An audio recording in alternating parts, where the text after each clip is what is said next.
Karibu ndani ya idhaa Radio Fortune Africa, huko na burudani. Redio yako inaikuwa kwa kasi sana duniani. Tuna kitengo kizuri kabisa, tunakiita makala mazuri ya kupendeza, wanawake shujaa katika maandiko. Na leo hii nashukuru sana tumwangalie mama Abigaili. Ni mama kati ya maandiko aliye shujaa sana. Tutakuwa na msururo mrefu kwa ajili ya mama huyu na kumfahamu sana. Ni mama ambaye taa yake iliwaka, nuru yake ikaonekana wazi na mwanga wake ukaonekana wazi mbele za watu. Ni bayana ya mama shujaa katika maandiko. Ni mama ambaye katika tabia zake ni mama mwenye ubusara mwingi sana. Tabia zake zinadhihirisha ubusara ulio ndani yake. Ni mama Abigaili alikuwa na sifa za kipekee na twajifunza kwake, maana mafundisho yake mazuri tena ya kupendeza mno. Ni mama aliye na mafundisho mazuri tena ya kupendeza mno. Tabia zake njema kabisa. Tunamwona mama Abigaili kwa nafasi nzuri ya kupendeza, akiwa ni mama mwenye tabia nzuri, mafundisho mema, na tena mama ambaye anasonga katika hatua za kumpendeza Mungu. Mtu wake ama mume wake ni mume wa ajabu sana, maana maandiko yanamtaja kwa jina Nabali. Nabali jina lake la maanisha mtu asiye na akili hata kidogo, ya kwamba kulingana na jina lake basi alionekana tabia zake kuwa hivyo. Biblia katika kitabu kile cha Samueli wa kwanza 25, 2, 3, 7, 21 na 25 yamtaja kwamba mtu huyu Nabali alikuwa mkali, mgaidi, mtu ambaye hangesemezeka, na wakati mwingine pia inamtaja kama mtu mlevi. Lakini mama mrembo Abigaili alijipata kuolewa na mtu huyu. Katika dunia hii kuna watu pia wanapitia hali hii tena sana, ya kwamba mtu anapata mume lakini tabia za mtu yule ni za ajabu sana, ni tabia ambazo hazifai. Lakini tunaiga vitu vizuri kwake mama huyu, maana anatufunza nini? Ya kwamba licha unaweza kuwa mke ama mwanamke, lakini unaweza kuwa shujaa katika familia ile na ukaikomboa hata nyumba yako na jamii yako kwa jumla. Tunajifunza nini kwake mama huyu? Unadhani ya kwamba alikuwa vipi na mambo yapi ambapo alikuwa ndani yake?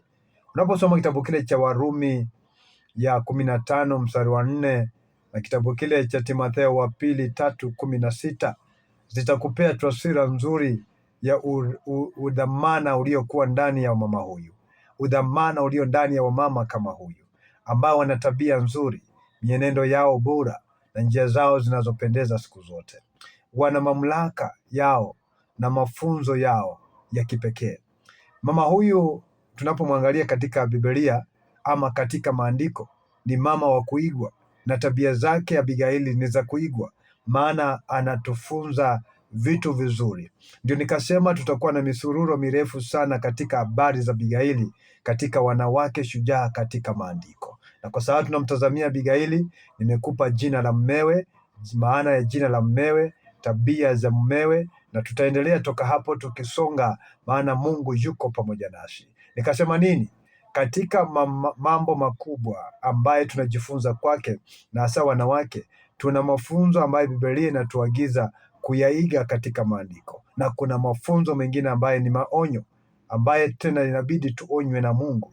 So hawa wanawake wote utakayewaangalia katika maandiko, si wote utaiga na kufuata tabia zao, lakini katika tabia zile kuna wale utakaowaiga na kuwafuata, na kuna wengine ambayo utawaiga zile tabia na kuziona na hautazifuata kabisa, maana ni maonyo ili uachane nayo. Unapoangalia kitabu kile cha Wakorintho wa kwanza ya 10:11 na Waibrania 6:12 inakupea taswira ya mambo makubwa kabisa ambayo inabidi tuyafunze, tuyaige na kuyafuatilia. Nasema nini? Jitunze siku zote na kukua na moyo kama wa Abigaili. Ni mama ambaye alikuwa na moyo mzuri, mama ambaye tunajifunza kwake ni mama ambaye alikuwa na amani moyoni.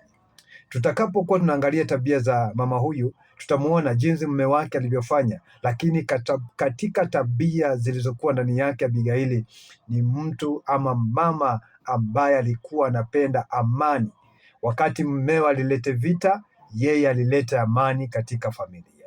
Ni mama ambaye tunaweza kuiga kwake. Pia ni mtu ambaye alikuwa kuomba msamaha.